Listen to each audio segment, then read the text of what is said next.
கொள்ளப்பா, வேறு ஏதாவது வேண்டும் என்றால் சொல்லப்பா, நான் ஏற்பாடு செய்து தருகிறேன் என்று சொல்லி பையை முழுவதும் எடுத்து முன் வைத்து விட்டான்.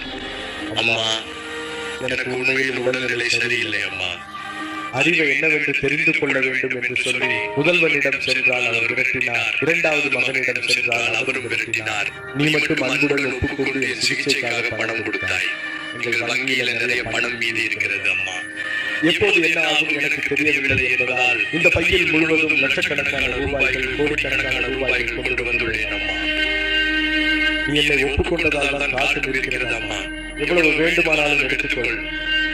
அவரிடம் இல்லாமல் கேட்பது போல நம் புத்தி என்னவென்று தெரிந்து கொள்ளவே அவர் கேட்கிறார். அவரிடம் இருப்பதை நமக்கு தர வேண்டும் என்றால் நம் புத்தி அவருக்கு தெரிய வேண்டும். நன்றி இருந்தால் கடவுள் என்ன செய்வாரு? அவர் பதுக்கி வைத்த அனைத்தையும் நமக்கு தருவார். இந்த ரீலை லைக் செய்யுங்கள், பலருடன் இந்த பகிருங்கள்.